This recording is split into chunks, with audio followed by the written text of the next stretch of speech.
Discordar do libertarianismo, tudo bem, mas dizer que é uma ideia ingênua chega a ser uma afronta. Esse é o Visão Libertária, sua fonte de informações descentralizadas e distribuídas. Muitos leitores elogiaram bastante o livro Sapiens, de Yuval Noah Harari, talvez por citar as descobertas feitas em Göbekli Tepe, sua opinião sobre a Revolução Agrícola ou pela sua forma descontraída de narrar a história.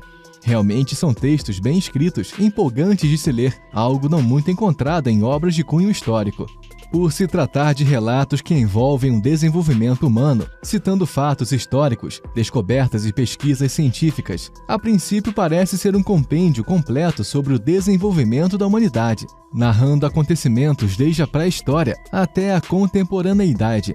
Talvez o leitor que não tenha muito conhecimento histórico e político, ávido por contemplar a opinião de alguém influente, possa se encantar com as ideias de Harari. Mas não é o que acontece com pessoas estudadas, com apreço pela leitura e pela busca por informações sobre como surgiram e se desenvolveram as sociedades, assim como pessoas que tenham conhecimentos em ecologia ou arqueologia. A narrativa contida no livro levanta muita dúvida acerca de fatos e cronologia dos acontecimentos. E pasmem, não é difícil encontrar informações para se contrapor a fatos descritos no livro, bastando aliar curiosidade e uma busca simples em qualquer mecanismo de busca. Dentre tantas críticas, destaca-se a dos escritores David Graeber e David Wengrow, em sua obra Livro, O Despertar de Tudo. Nela, o autor faz duras críticas a best-sellers, incluindo Sapiens, do qual são levantadas uma série de exageros e meias-verdades, na visão de Graeber e Wengrow. As críticas são feitas a partir dos apontamentos de Harari de como as sociedades evoluíram, incertezas sobre como foram feitos avanços e ao fato de citar no livro que um dos fatores da evolução humana é o fato de acreditarmos em coisas abstratas.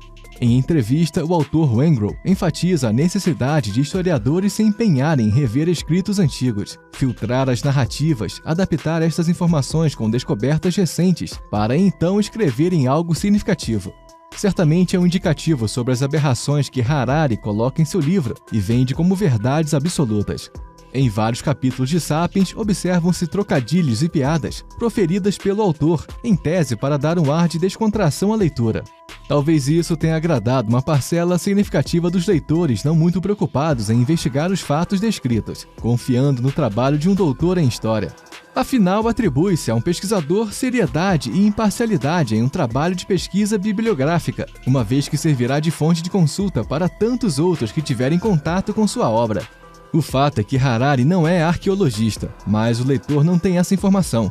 Não que para investigar e redigir sobre fatos necessite-se dessa formação em si, mas afirmar fatos sem os apontamentos e vender como verdades, e ainda querer dissuadir incautos, soa como as ideias marxistas de incutir no subconsciente aquilo que se quer que as pessoas passem a pensar como sendo uma possibilidade real.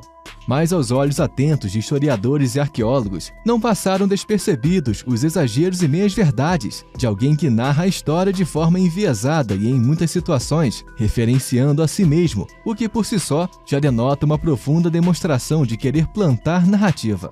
Encontramos pela internet uma série de artigos concordando com a visão de Graeber e Wengrow, dentre as quais destacam-se Sapiens não é uma breve história da humanidade, no site arqueologiaepré-história.com, publicado por Victor Guida, no qual o autor critica com evidências as posições não tão bem acertadas de Harari, enfatizando que ao invés de contar a história da humanidade, o livro sim a distorce.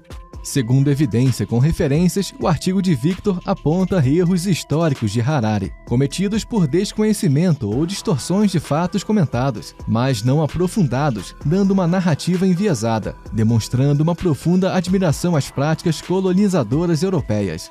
Graeber e Wengrow fazem comentários sobre o livre mercado, deixando clara sua posição contrária ao socialismo, sistema esse que por si só demonstra sua não eficácia social. Não cita diretamente a opinião de Harari, que desfere duras críticas infundadas ao libertarianismo, no capítulo O Culto ao Livre Mercado.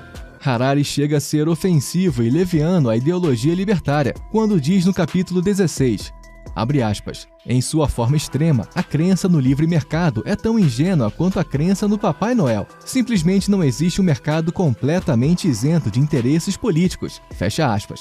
Para quem não tem nenhuma opinião formada sobre sistemas de governo e se encanta com uma obra como a de Harari, certamente irá concordar com suas falas. Mas para quem é libertário, fica claro suas opiniões centralizadas, enviesadas, alternando entre capitalismo e socialismo, deixando o leitor em dúvida quanto à sua posição de criticar ou elogiar uma ou outra visão econômica.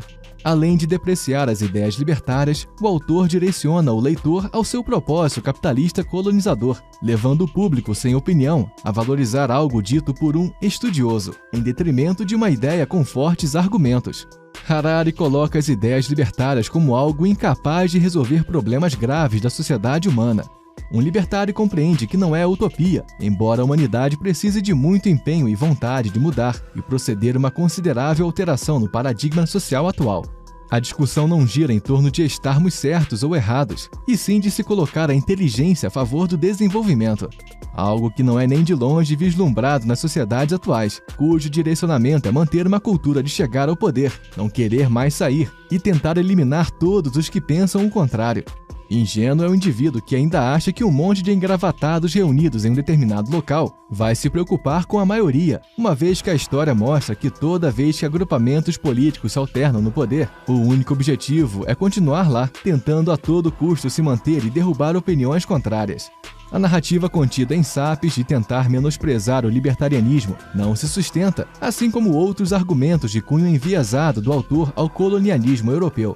Fato que fica bem explícito em alguns capítulos do referido livro, ao enaltecer tal prática, algumas vezes de forma direta e em outras de forma subliminar. De certa forma, vai funcionar até com efeito contrário para mentes brilhantes e descontentes com tantos desvios e posições, que perguntarão: por que será que Harari, com tanto conhecimento histórico, não percebeu que, ao invés de enaltecer grupos preocupados apenas em seus bolsos, deveria defender uma ideologia que prega liberdade de mercado? Espera-se que sua tentativa de depreciar o libertarianismo tenha efeito contrário, ao ponto de se arrepender de ter citado a ideia em sua obra e feito uma relativa propaganda.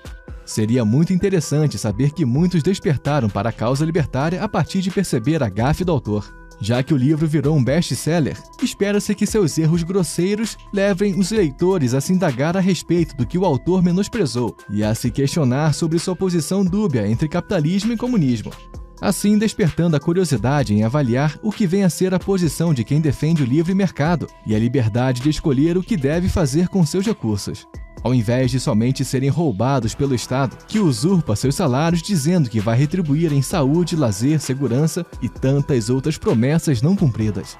Obrigado por sua audiência.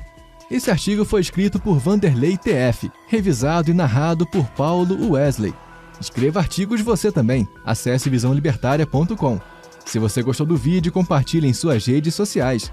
Caso deseje ser avisado de outros vídeos, inscreva-se no canal e depois clique no botão da campainha. Até a próxima!